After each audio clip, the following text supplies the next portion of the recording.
Got ourselves a batch of shinies, Commander.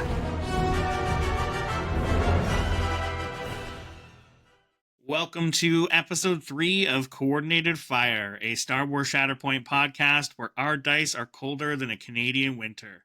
How you guys doing? Good. I'm still waiting for you to fumble the intro. One of these days. I don't think he's gonna fumble like the dad puns, the Shatterpoint dad puns. As long as you guys keep letting me do this, I will keep doing it. Well, I'm gonna As let it long as ride, you man. could keep coming up with them, I'm impressed so far. Yeah, he's 3 for 3 so far. I like it. Ask me on episode 100. Well, let's dive into some games played. We had our regular Thursday night and got a Saturday full of games over this last week. So let's dive in. Sean, what have you been playing? So I was not there on Thursday, but I sprung up the bright idea, hey, let's do Saturday, and everybody was into it. We ended up having 4 of us come out for games, which is great for a Saturday. So I started off my games with you, Kyle, and I played Iden, Death Trooper Escort, ISF with Vader 2, Stormtrooper Sergeant, and Death Troopers. This was at your request. You played Obi Mace into this, and we played this on shifting priorities. So rough game for me. I hadn't played Iden V2 in a while. I hadn't played Inferno Squad for a while. Very out of practice. And I think after this game really solidified with me that I'm just not into the Iden or the Inferno playstyle right now. I've played it a ton, just not into it. And I'm looking to explore other avenues within Empire. Some of the other good takeaways for me on the Obi Mace side for your list, everything feels a lot more resilient for you guys now on the Galactic Republic side of things. 212 were very impressive. I think they got a very nice glow up for you guys as well too. This was my first game into new Galactic Republic as an Empire player, and I think it's going to be different for us out there as Empire players. What's interesting about Obi Mace in its current state is there's a lot of this that isn't much different than it used to be in terms of the overall game plan list. So going over to my list for this game, so I played Mace, Pawns, and the 212th with Obi, Rex, and Commandos. So a couple of things. You mentioned the 212th glow up is really noticeable. They no longer die to a swift breeze. In fact, there was a few moments with some, a little bit hot defense rolls on my side and a little rough attack rolls on your side, but and a few defense rolls too that were like 4 fails out of 5, and there's a couple of those too. But yeah, dice be dicing. But I think, we saw some instances of things surviving an Iden attack, things surviving a double shot from the ISF, which never would have happened before. I still think isn't incredibly likely, but the fact that it's reliant on dice at the very least shows that there's definitely a difference here.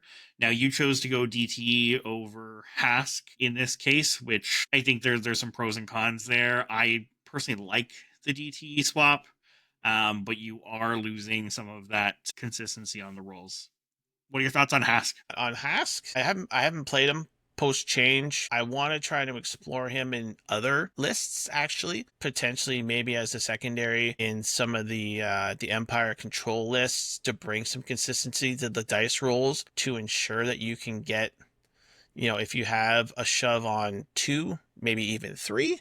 Right, that in a control list you're able to hit those things, and then if Moff kind of falls out of favor, we're going to talk about maybe some different lists here today involving Krennic. So if Moff kind of goes by the wayside a little bit, that Hask can bring in his Long Live the Empire into a list so that you don't lose that amazing ability. Again, this all needs to be played and tested, but yeah. I still think Moff has a place. Like, he's still one of the best primaries absolutely around. Yes, yeah. Moff has a place for sure. I'm just not sure where that is right now.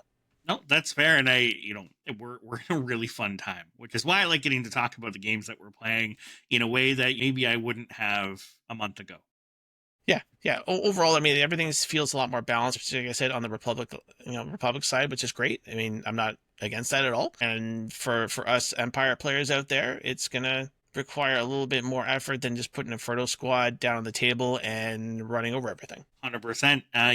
A few times we noted just Obi with knowledge and defense on just having 8 health clones with every clone unit is is a massive increase in survivability. Yes. There were multiple instances of surviving with 7 health, which is what this list wants to see. There's lots of opportunities to heal here. I've been a huge fan of Mace with pawns so far in testing, especially on a mission like shifting. It helps with kicking off on Never Tell Me the Odds and First Contact, but looking at shifting, Republic can struggle a bit to get to the midline quickly, especially compared to what Empire and Rebels can do. But with pawns in there, just getting a dash allows those 212 or whatever clones you put there to get to that midline off a dash. So if that first flip is a Mace, a pawns, a Rex, you're able to get another midline objective taken right from the get-go. So I think we're going to see some more experimenting there. I think if you're going an all-Republic list, pawns is certainly worth a look because it's going to help that odds matchup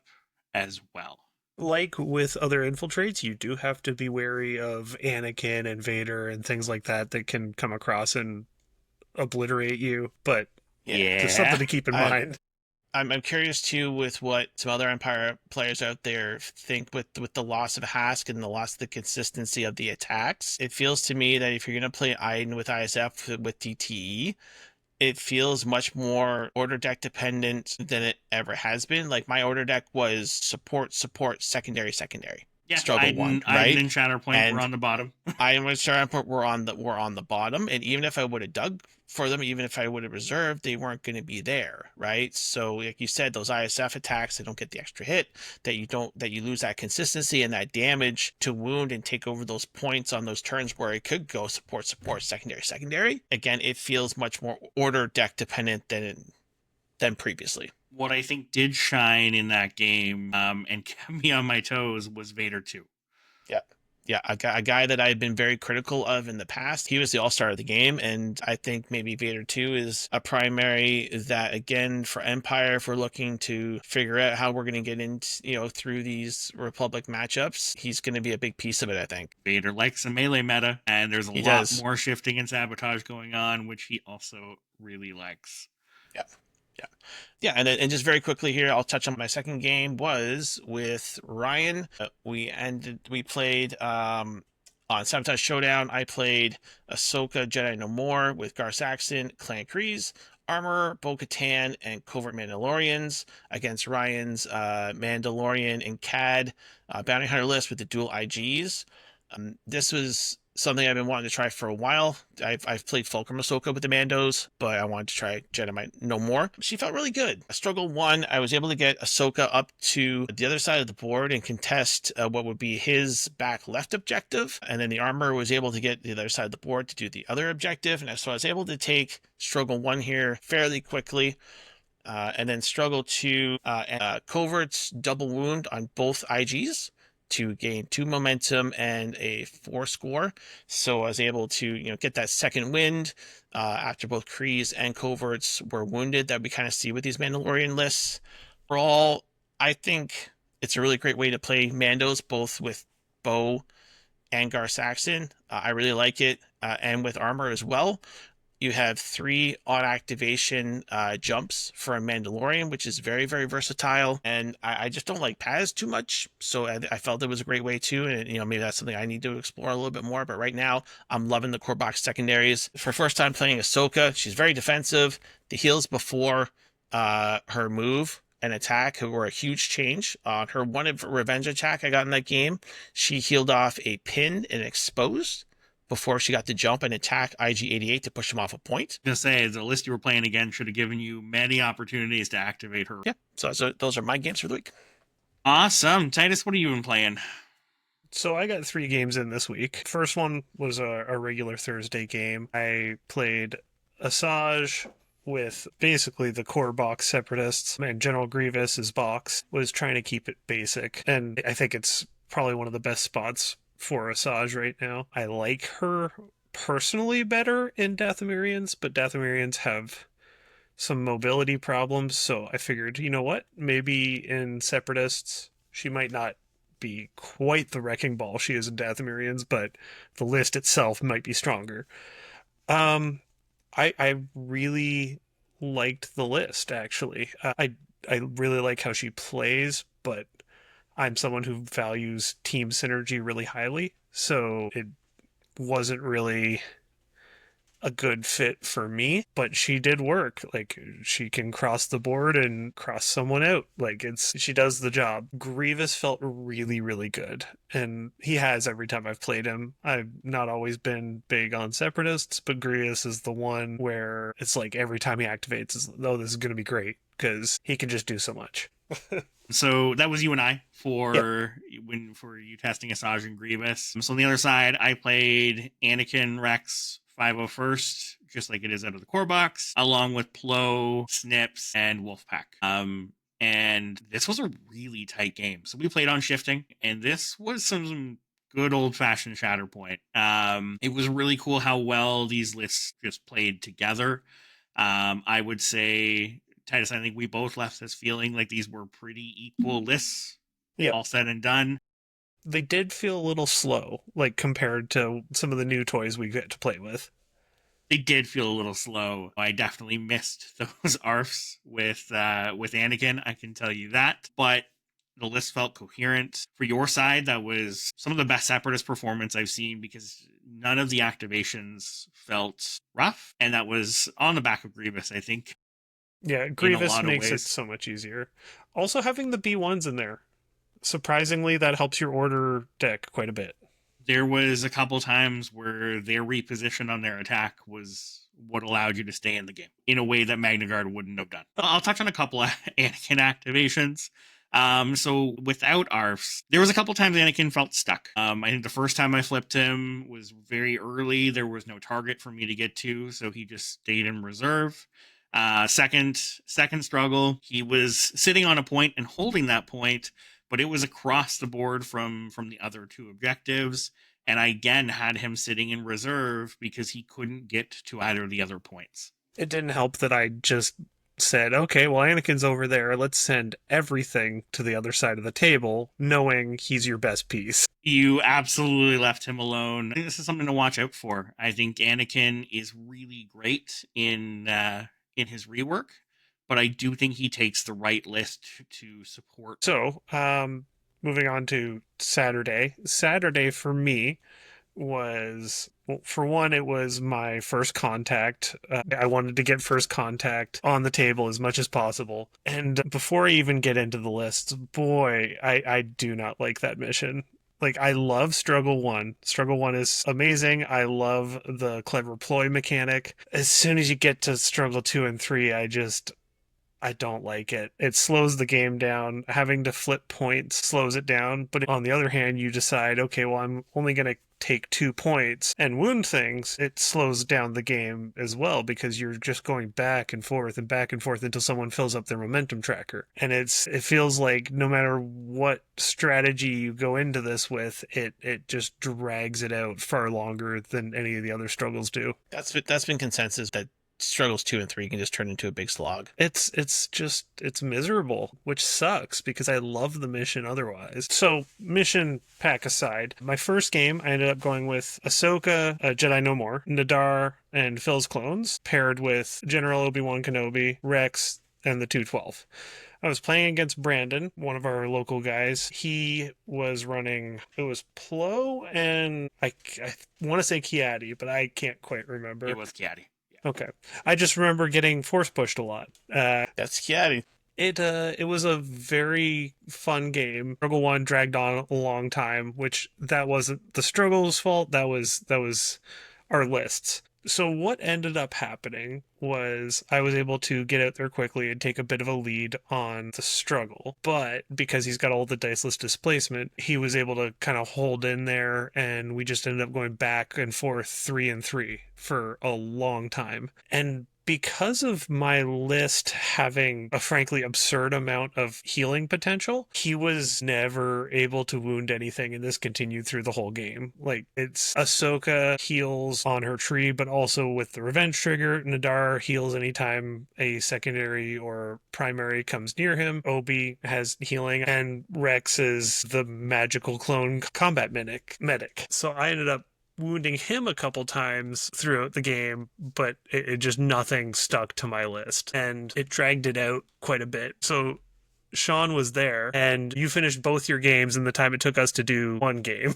Yeah, yes, yeah. I had finished my game with Kyle and Ryan before you guys were done. Yes. Yeah, it was. it was when I It was left so after long. It was my wild. when I left after my game with Sean, you guys hadn't finished Struggle 1 yet. Yeah, and that continued for a while. Struggle 2 went real quick, but Struggle 1 was very, very long. So my third game was against Kyle again, and this one I was trying out a list that I was looking at for Battle for Breath, and this was Padme box, so Padme, Sabe, and Handmaidens, paired with Cad, Dengar, and Han and Chewie. And I talked about this last week, I believe, but it was basically just an evolution of the classic Cad Padme list that had either Django or Aura and had bounty hunters.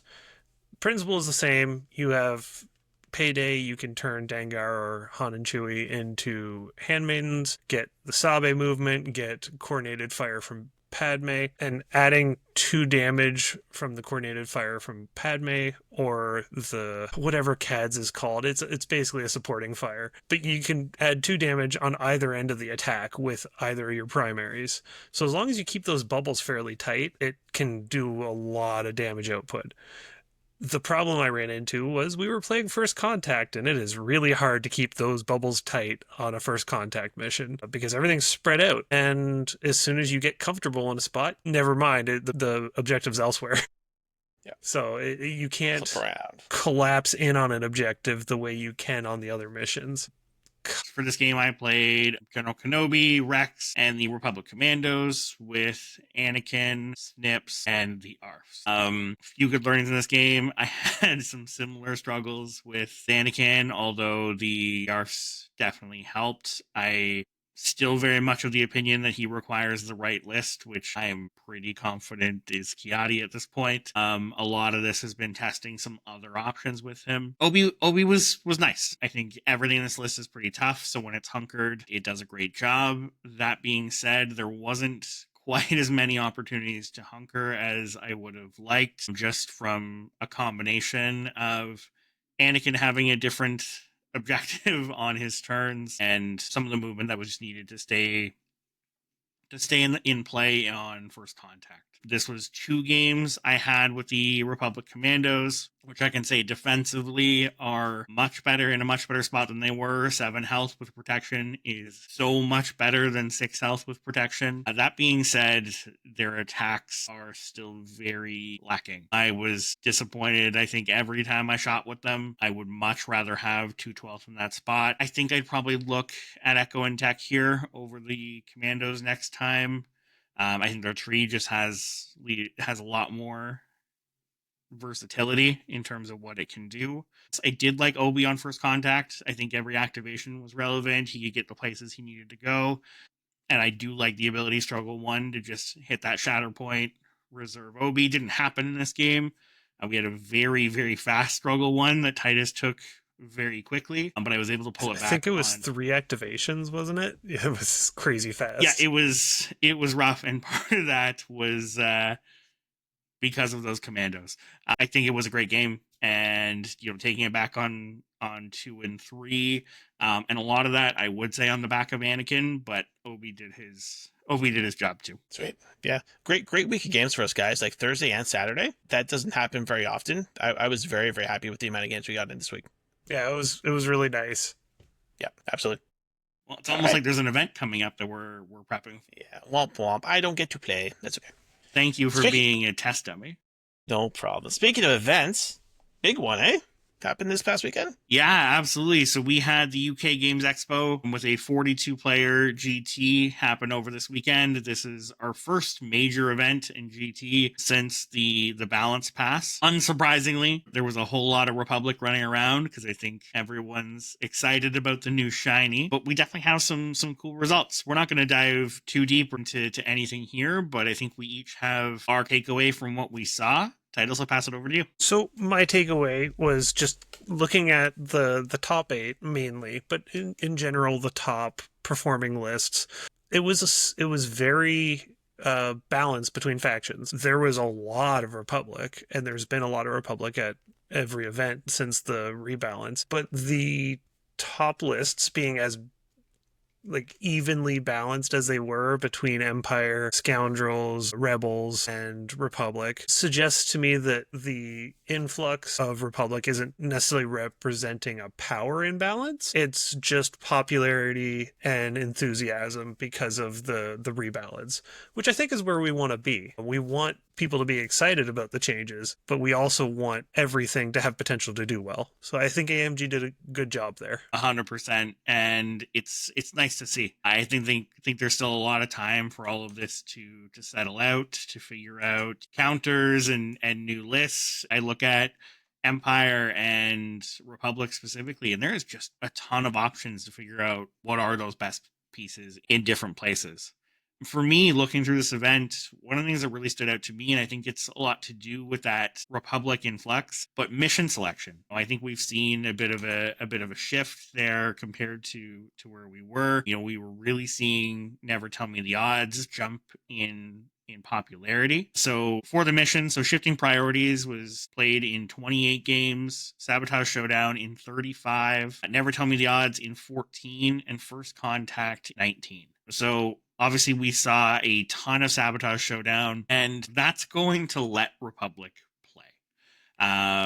Where we saw some interesting results was also a lot of Shifting Priorities. I do think in a lot of cases Republic is still going to struggle getting to that midline. And I think it's going to favor pieces like Anakin or Vader, who is a Republic primary, or Kiadi that want to be able to get in melee early. But taking a look at General Kenobi's weekend, 58% win rate in 31 games. He was the most played primary across the event. 80% win rate on First Contact in 10 games, which is huge. And I think That's that is wild. Spicy. It is wild. 71% win rate on Sabotage Showdown. So you're like, okay, 58% win rate overall. Where's that coming from? 40% win rate on Shifting in 10 games and a 25% win rate on odds in 4 games. I think Kenobi being rough on odds is not new information to anyone, but the 40% on Shifting is interesting. And I think we see that in a few places. I think Mace saw some similar ups and downs. Yeah, 0% win rate on odds, 25% win rate on Shifting, but then a 75% win rate on Sabotage and 56 on First Contact. So we're seeing some early data that's showing that Republic has some missions that they are feeling really strong on, and some missions that they might be struggling on. My end call is going to be, let's see where this all kind of settles out, but some interesting early data when it comes to missions.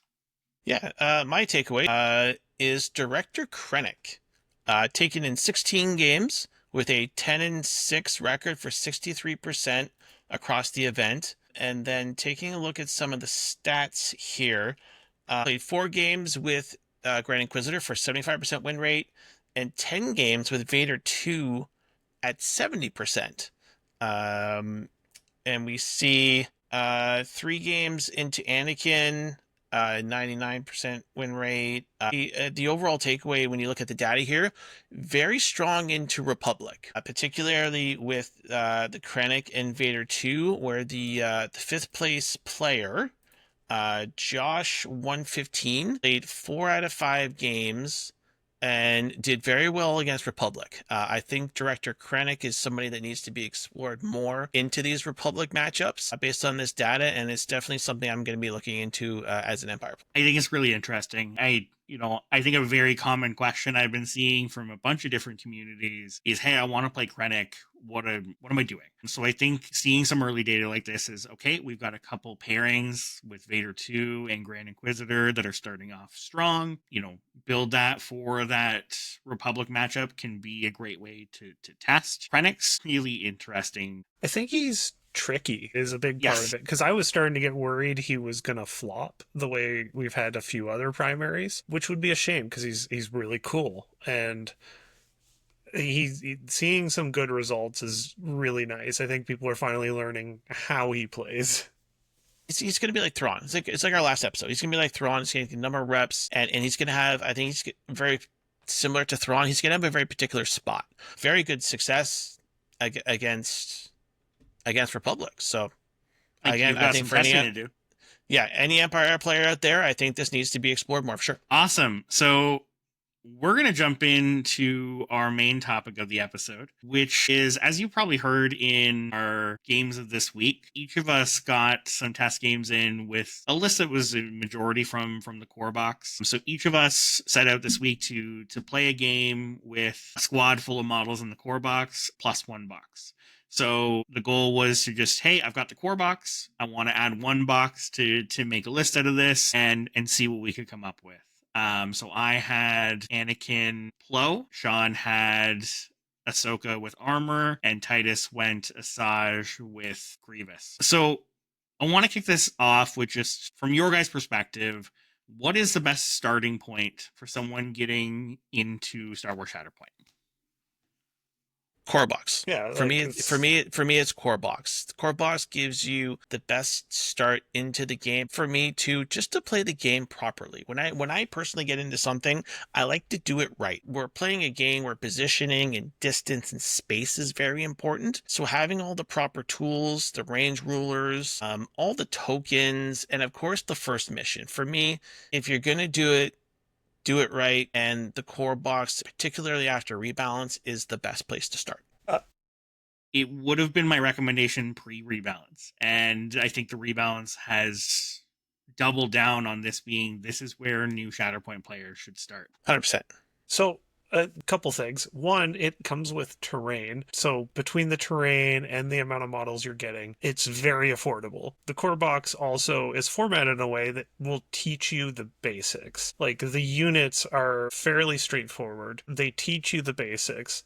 The primaries will teach you very much what is valuable about having a strong primary character, what makes for a good Shatterpoint target. The secondaries teach you about mobility, the value of giving someone else a movement, and then the supports are teaching you very much about point control and to a lesser degree about maintaining spacing and movement. If you just jump into buying, say, 2 boxes because you think they look cool, you can make that work, but it's going to be a lot harder to learn those basics. And you want to learn the basics, you want to learn the rules before you break the rules, kind of thing. You want to know what you're doing before you start making adjustments.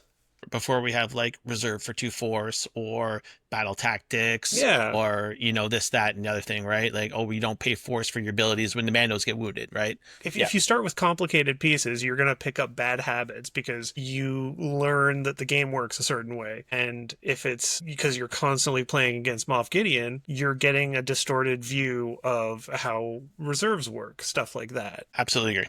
Yeah, and Titus, you touched on the secondaries. An interesting thing, even pre-rebalance, those secondaries were absolutely played in a ton of places, even outside of the core box primaries, because they really are just incredibly good support secondaries that add to their faction tags in a really big way.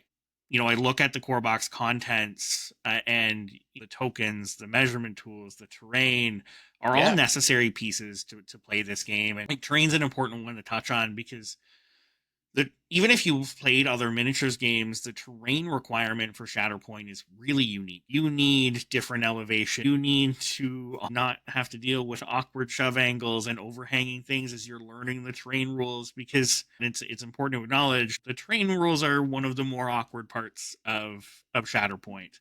And I think the core box terrain is going to teach you those rules really well. Yeah, even ingress points. Just something as simple as ingress points. You need some ladders. Yeah, you need ladders, and they come in the core box. If you're going to play with 3D printed terrain and you're not familiar reading through the rule book about ingress points, and you, like Titus said, what if you play your first 2, 3, 4 games with no ingress points? That's You're again, learning that's a very bad skewed, habits. right? That's a very skewed way of playing the game, where you open up the core box and say, oh, what are these? Oh, these are ingress points. Then you go to the rule book. Oh, what do these do? Oh, you have to be 1 away, and they do this and do that, right? So even it's just the core rule book.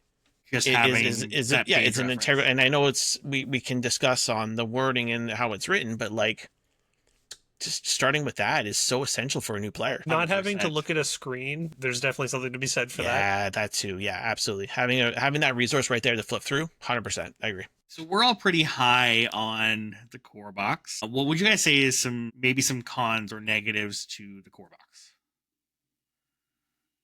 The era. Like, I love the era. I know there's lots of people that want that classic original trilogy experience.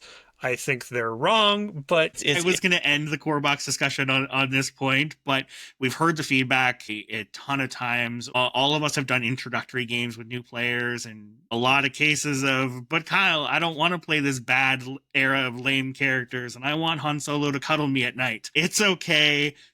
You can get there. Having some extra stuff around to get a friend into the game is a huge benefit. I think there's a lot of opportunities to split that core box with someone. That's certainly what I did when starting the game. I split the core box with a friend.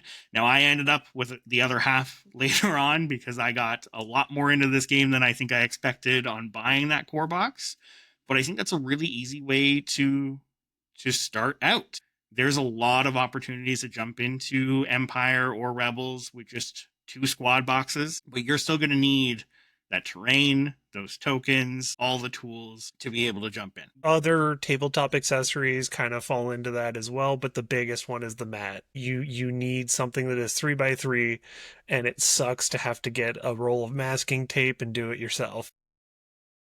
The other thing I will touch on, and this is a pros and cons of a game that is adjusted and balanced, where in a very recent time, this was a ready-to-play experience out of the box. You do now have to go and get the majority of cards that come in this box reprinted and replaced. You can play it as is, just not at an event. You can definitely play it as is, but yeah, as soon as you get into playing with other people and seeing what these units now currently do, it is a requirement to do that. Now, I think there's a lot of pros that come with that, with the fact that you don't have to pay for an update. You don't have to go out and buy a book or buy cards.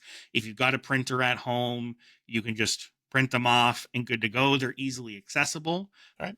Do we want to go through maybe some of the primaries and how we play with the core box? Yeah, we do. You're looking to get your first game or two in, and I think a lot of people are going to gravitate to one of the squads in this box as they start building their Shatterpoint collection. I know all 3 of us did this, coming from the core box, and kind of decided on what direction we want to go. So kicking it off, if you want to save Mandalore, that is Ahsoka Jedi No More. So I'll go because I played it. So yeah, Ahsoka Jedi No More. In my game I played both secondaries out of this box with Clan Kryze, and you can also play this as is with Ahsoka and Maul. You can play it out of the box with just the core characters, and it gives you a aggressive squad that saves on force with Maul, but also gives you a very much better revenge trigger with Ahsoka Jedi No More. Bo and Gar, again, fantastic secondaries that give a jump to your Mandalorian list. Bo is an absolute hero. She can be from one side of the board to the other. Giving Gar his sharpshooter 2 with the focus, 9 dice attack, very good damage. Clan Kryze are a great support in terms of their control abilities with their early shoves. And then the Super Mandos are very good aggressive support for getting in and dealing damage. Let's take a look at what makes Ahsoka Jedi No More special. First and foremost, we've got Pay a Force. This character gets to advance. This is really fast for a primary, being able to double advance on the turn. Deflect is one that we're going to see on a lot of different Jedi characters, to be able to do some damage back when they're attacked with a ranged attack. And then we have her what I would say are her defining abilities, which first of all, you'll find I have many qualities for you to dislike. When this character is not wounded, characters in this unit and allied characters within range 2 add expertise to their defense rolls, which it can make both herself, and I think most of the time this is going to be applying to herself, but in the situations you can get her in the right place, and to add this can really up the defensibility, especially with units with some pretty strong defensive expertise. And then Fierce Protector is her main ability, and this is a tagless ability, which means this works wherever you're going to put Ahsoka. So when another allied unit is wounded by an enemy attack, after the effect is resolved, choose a character in this unit. The chosen character, which would be Ahsoka, may heal 3, then the chosen character may advance or jump, and then make a melee attack targeting the enemy character that caused the effect. So basically, you wound one of my people, Ahsoka's going to come in and get some revenge for that. So she gets to heal first, which is going to take care of any conditions. She gets to advance or jump, which is going to get her to hopefully where she needs to be.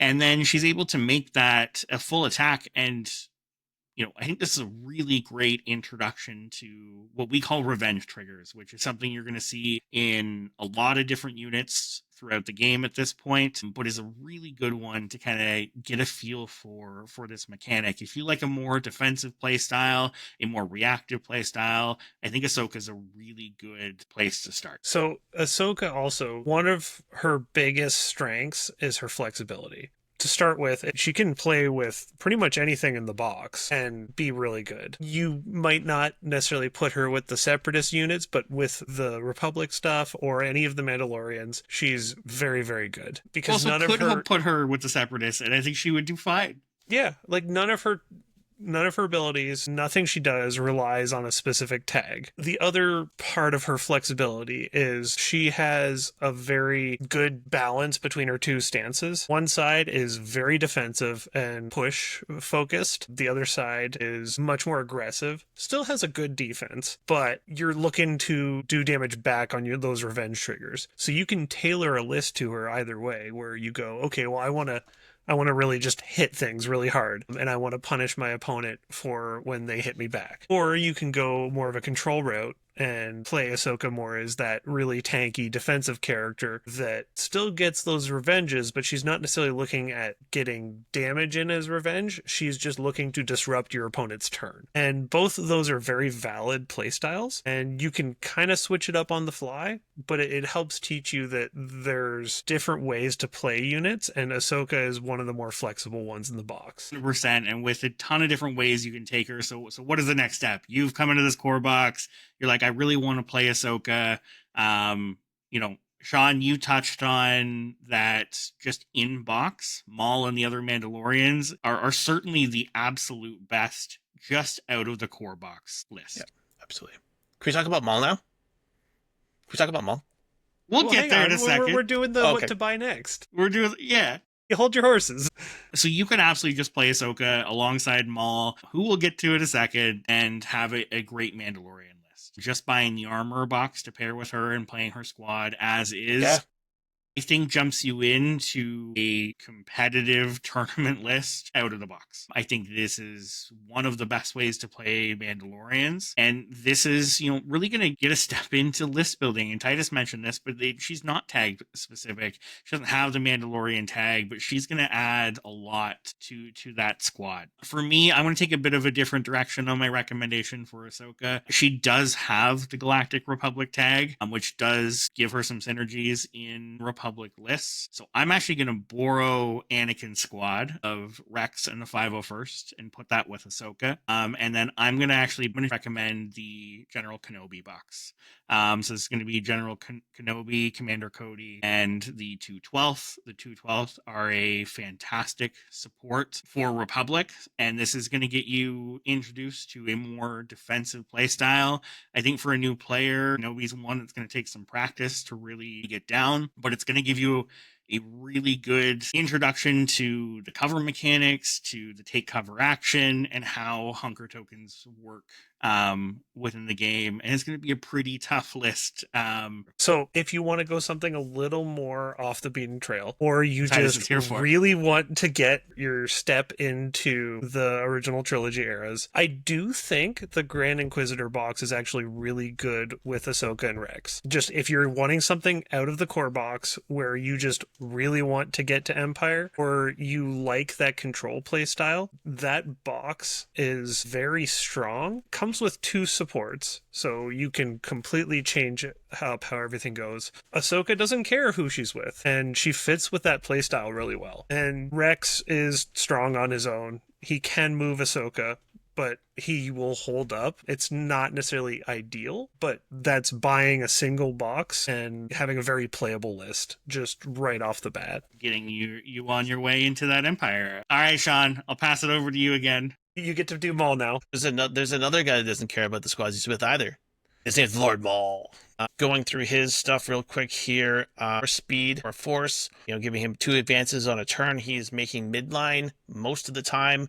Very good for that first mission shifting priorities that we see coming out of the core box. There is no place to run. 2 force. Choose a character in this unit and an enemy character within 3 of that character. Pull the enemy character towards the chosen allied character. Then the chosen enemy character gains exposed. This can be used in a number of ways. This can be used to pull and target to wound a character, or a lot of the time I've used it as 2 force, pull, leave something with exposed, and then just go somewhere else, right? Taking the model off of a point to reduce numbers, take a point, and then Maul just goes and does something else. Revenge, I must have revenge. When this unit is wounded by a melee attack, after the attack is resolved, one character in this unit may immediately dash and make a 5 dice attack targeting the character that wounded it. Very good. Have to be a little bit careful with this one. If it is a ranged attack, you don't get that attack back. And then sustained by rage, while this unit is not wounded, when it would spend force to use an ability, it can suffer damage to the cost of the ability instead, which is one of the best parts of Maul with the force reduction. And then for every 3 damage this unit has, characters in this unit add 1 die to their melee attack rolls. For each injured token this unit has, characters in this unit add 3 dice to their melee attack rolls. So when he takes a wound, he gets real mad and becomes a bit of a blender. Maul, for me, has always been a scalpel piece. He's a very good reserve, waiting to be played in a moment where you can swing multiple points, again, using that pull, or getting him basically almost to the other side of the board, because on his Sinister Cunning side, he has a reposition on 2, which he can very reliably hit. So you are getting up to 3 full movements when he's on his Sinister Cunning side. So he's very mobile, very versatile, great damage, and the force cost reduction is very nice. Yeah, I think that force cost reduction is really what puts Maul in the place that he is. I think for a long time, Maul was universally agreed upon was the best primary in the core box, and still works a ton of places, and especially in lists where you've got some very force needy primary on the other side, or a primary that maybe comes with 2 force. Maul can be a pretty good equalizer when it comes to that, in terms of he's never going to spend any of your force, because he can just take that damage instead of spending that force. This is going to unless you want him to. Unless you want him to, the option is there. I think Maul's going to introduce you to what we generally call diceless displacement with that pull. So this is the ability to move an enemy character in an objective-based game. That is a very strong ability, where you can move one of your opponent's models without having to go through an attack phase. It allows you to just move that model with an ability. And there's also a lot of primaries that have those types of abilities, and we're going to see another one here in a second. But this can be a really great introduction to that mechanic. And again, that displacement and the force reduction is really why you're going to take Maul on the list. You do have to be careful with him, though, because he does have less stamina than everyone else. Is it stamina? I forget which one's which. He has less wound capacity. How many times he can go down? Yeah.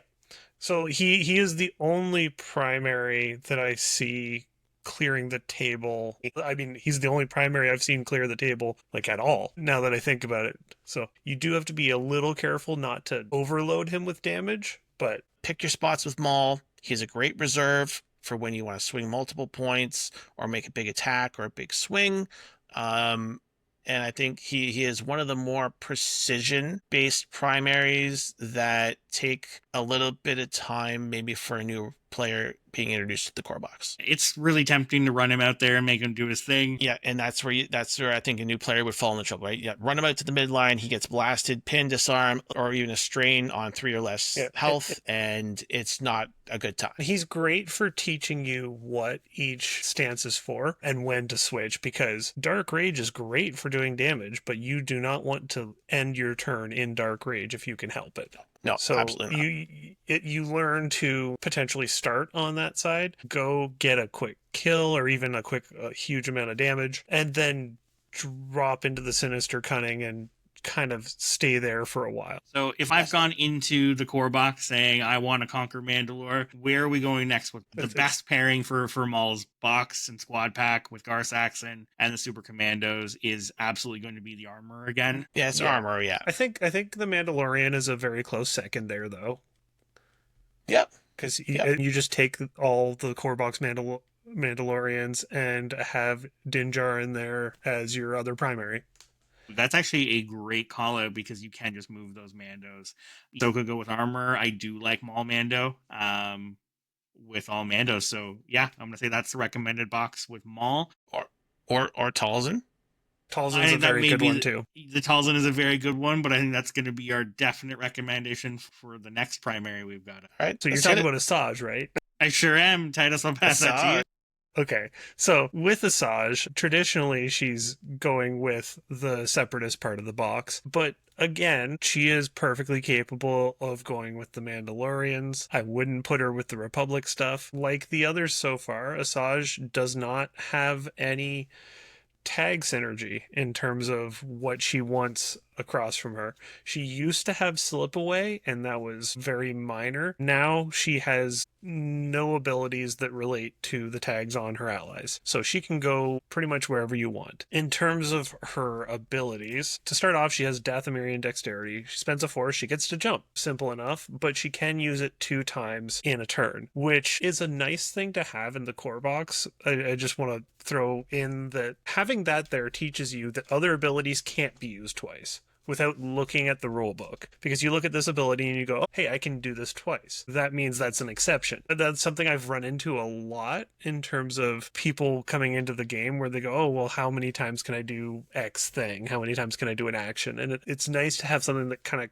points to each thing can be done once. With Asajj, her getting to jump multiple times means she can be a huge drain on your force, but she is very mobile, and that's going to be just continued throughout her ability suite. So the second ability she has is Force Push. Cost 2, you push someone range 3 of you, another range 3 past where their current point is. It's very strong. It's cost 2 force for a reason, and Asajj can get it for free on her attack tree, but we'll get to that in a little bit. Her only reactive is Riposte. It's similar to Ahsoka's Deflect. If someone attacks you in melee and they get a miss, you can apply 2 damage to them. Be careful with this when you get wounded, because it does happen after the wound is applied, so it can still cost you a force. The new ability she has is Swift Retreat, so when she would advance, she may instead reposition. That's another part of what makes her so mobile. Is usually a character when they're in melee has to dash. They can't advance out of there. Asajj doesn't care. So you can't tie her down. You put someone in melee with her and she just goes, I don't care. And she just leaves. And again, I'm very glad they added this to a core box unit, because it teaches you, hey, normally this is not a thing you can do, but with Asajj you can. Finally, she has her identity, Sith Assassin. It's an ability that rewards you for wounding things. When you wound an enemy, you get to refresh a force. If it's a secondary or a primary, you get to jump or reposition. And then finally, if it's a primary, you get an additional force refresh. This incentivizes you to get kills. It rewards you for doing something you already want to do, and it's very in character for Asajj. The thing that I think is a little bit misleading about this is you start looking at her almost instinctively like Maul or Anakin, where you just run them out and try to one-shot something. And Asajj doesn't really do that. She can do a decent amount of damage, but on her more aggressive side, she caps out at 6 until you get to 5 results. Unless you have support for her in the form of, say, something that gives coordinated fire expose or gives her extra dice, she is often going to be stuck at that 6 damage, because you get 3 results through. That's pretty expected. You get 6 damage. But the next step is the free force push, which is really good, but if you're going for a kill, that doesn't help you at all. And it's not till step 5 where you're getting more damage past that. So Asajj, her role is what it says on her card. She's an assassin. She jumps in when something is distracted and already being accosted by someone else, and gets that kill and then leaves right away. Doesn't want to stick around. She is not super tough. She has good defensive expertise, but she doesn't have a lot of health. She really wants to be a hit and run character. She feels very kind of glass cannon. Yep, exactly. Right now. Yeah, I don't want to undervalue here that on Jarkai with in melee, I think she has the best expertise in the game. It may not full tree every time, but this is going to be one of the most consistent attacks in the game, period. Yeah, And I think that's where a lot of her value comes in. As Titus said, this is going to be, if you're picking off something that only needs 6 damage to wound, she's in a great spot. If you're looking for that free force push, she's probably going to get that pretty reliably here. and that's been the surprising thing for me. Like when Titus and I played our game, she's hitting that free force push very consistently now. And when you put her with, say, when we expand on this, right, the tallest box with the Night Sisters, it's so easy to hit that free force push now with her. It changes how she plays a lot. Yeah, it's changed her dynamic for me entirely. Another interesting thing about her, going back to the Jarkai tree, she is one of the few units in the game that can put all 4 conditions on someone in a single attack. Pretty reliably on 3 out of 4 of those. The whole kitchen sink, yeah. It's pretty good. Her Makashi stance is a lot more mobility. She's got jumps and repositions, but she also has a lot of healing on a lot of heals there. So if you are in a position where you can give up some of that aggression, she can heal off some of that damage. And double crit on 1 expertise it's insane. Real it's good. Bonkers. That's great. It's bonkers. Yeah, her expertise is phenomenal. All right, so if I'm jumping into the core box and my goal is to kill some Jedi, some clones, and whatever else is in her way, and playing Asajj, who comes with Kalani and the B1s, what am I buying next? Either Dooku or General Grievous. Grievous is definitely the more competitively viable right now because he does better on the more spread out missions. But honestly, either box would be great with her, especially if you're wanting to go separatists. I'm going to go Mother Talzin box, actually, and remove her from her droid counterparts and go with Gar Saxon and the Super Commander Mandalorians with the Mother Talzin box, which also gives you Savage Opress and the Night Sisters, who are going to give every Dathomirian exposed. So again, we just discussed, this is going to help Asajj get further down her tree, so you have that phenomenal expertise along with expose, makes her attacks absolutely incredible. And then Talzin for that revenge trigger and control element with her manipulating hand gives you again a very nice blended list with a lot of things, very toolbox, right? That's how I like to play the game. A very good toolbox kit of many different abilities and things to do. I also do think the armor is a viable option here. I know it's pretty much just putting Asajj in with the Mandalorians again, like we're just piling everything in with Mandalorians, but it really is. She can go with anyone. Yeah. Super aggressive with the armor, all out damage. Yeah. I like it too. Yeah, and what I really like is the core box having 3 at this point primaries that can really be splashed anywhere, that don't need to be with a specific faction, is a really great introduction to list building as well. We'll jump into our last one, and this is for people jumping into this core box and thinking that they really hate sand. The Chosen One. That jumps us into the Chosen One, Anakin Skywalker. Anakin had probably the biggest glow up when it comes to the rebalance, and is an incredible way to start off with the Republic. Anakin feels like Anakin Skywalker. Kicking off with a force jump. We've seen this. Unlike Asajj, you can only do it once. But I think that's a really interesting way, as Titus pointed out, to show some different mechanics in the game and how cards can maybe let you break the rules in some certain cases. I'm going to end this at 2 force ability. After this unit makes a combat action, it may use this ability. This unit may change its active stance. Then one character in this unit may make a melee attack. So this allows Anakin to attack twice in his turn. This can be twice on the same target, or once on one target and once on another, and this is going to be a defining feature of Anakin. Anakin is the most reliable primary in the game for wounding something. If he wants something dead, he absolutely will, even if it takes 2 attacks. The dice go right, he can certainly do it in 1, but even if it doesn't, you have I'm going to end this to make sure to finish that. Anakin also has Deflect, which we talked about on Ahsoka. And then his identity is this is where the fun begins, which is going to do a few different things when Anakin wounds something. So each time a character in this unit wounds an enemy unit, after the effect is resolved, so that's going to help Anakin pay for I'm going to end this. You're very reliably getting 1 of the force that you spent back. Additionally, at the end of this unit's activation, so at the end of the turn, if it wounded one or more secondary or primary units, each Allied Galactic Republic secondary and each Allied Galactic Republic supporting character may dash. This is the strongest out of activation move in the game. This is going to move basically your entire list outside of a primary, and all it requires is Anakin to wound something, which he's very reliably Which he A loves to secondary do. or a primary of note. a secondary or a primary, yes. And then if it was a primary unit, you're also going to move the struggle token one space toward your momentum. So you're scoring a Ugh, free gross. point. And again, Anakin is one of the only primaries in the game that I can say can consistently wound an enemy primary. That is only a handful of units that I would confidently say can do that in one shot. And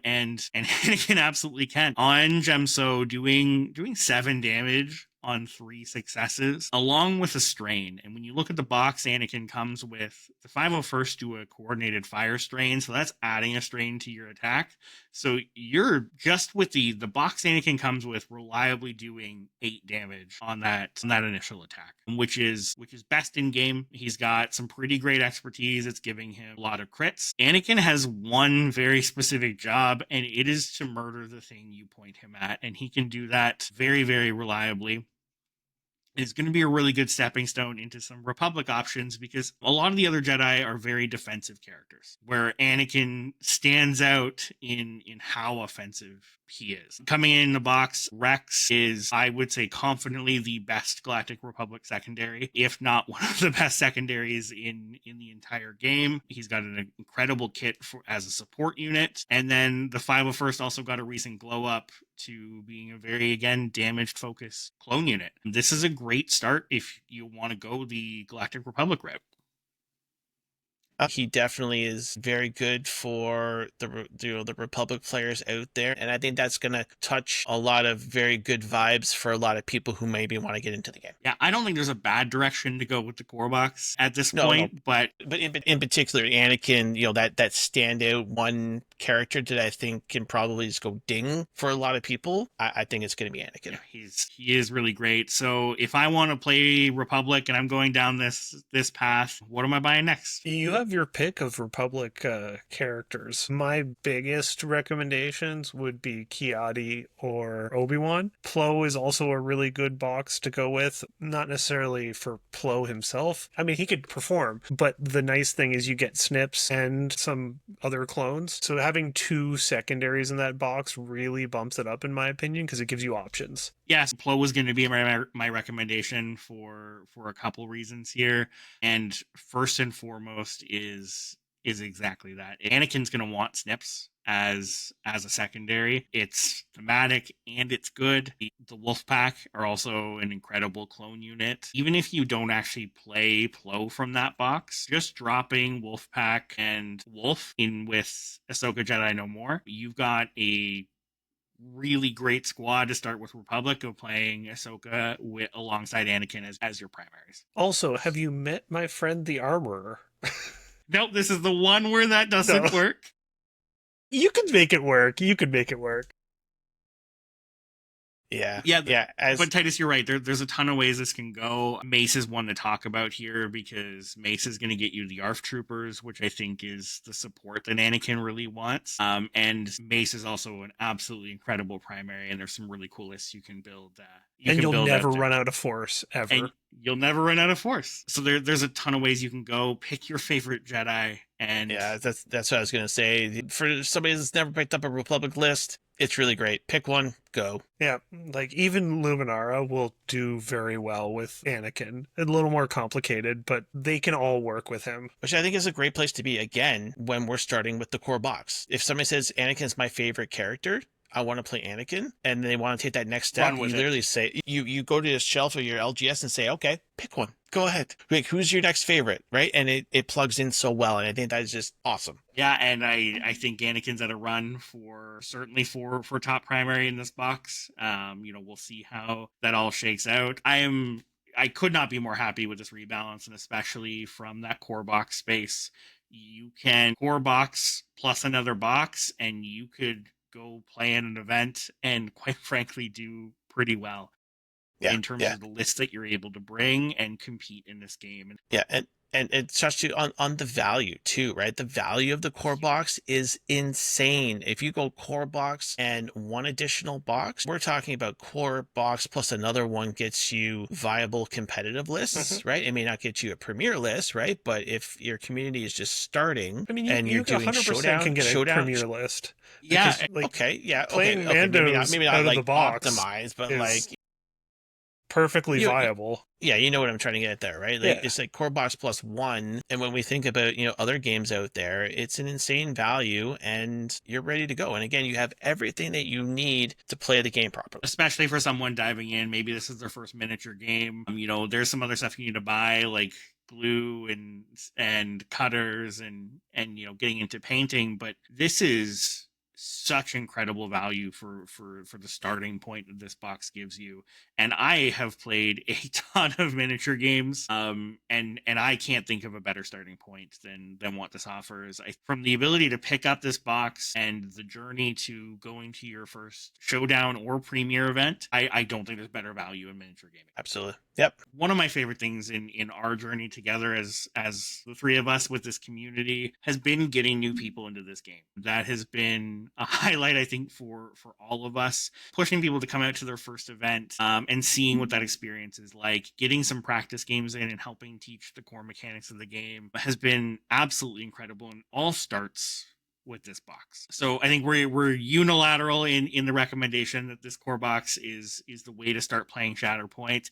Again, there are some alternative routes, and maybe we'll cover another time on where's the best place to start with 2 Empire boxes or 2 Rebels boxes, but I can't stress enough that this is the place to start your Shatterpoint journey. And with that, we've got an event to prep for this upcoming weekend. So next time you all see us, we're going to be chatting about how that event went and our first time with a lot of these changes for rebalance when it comes to an event. So really excited to share that. Yeah. Let's just remind everybody, in the show notes is our Discord, which has been very, very active lately. Lots of great discussions in terms of casual play, strategy. Had our first painting photos shared there as well, too. It's a great place for everybody to come and connect with us, post podcast and become a part of the Coordinated Fire community. Follow us on Spotify. We are getting on Apple very, very soon. But again, I think the Discord right now is probably the best place to connect with us and with everybody else that's listening to the podcast. Yeah.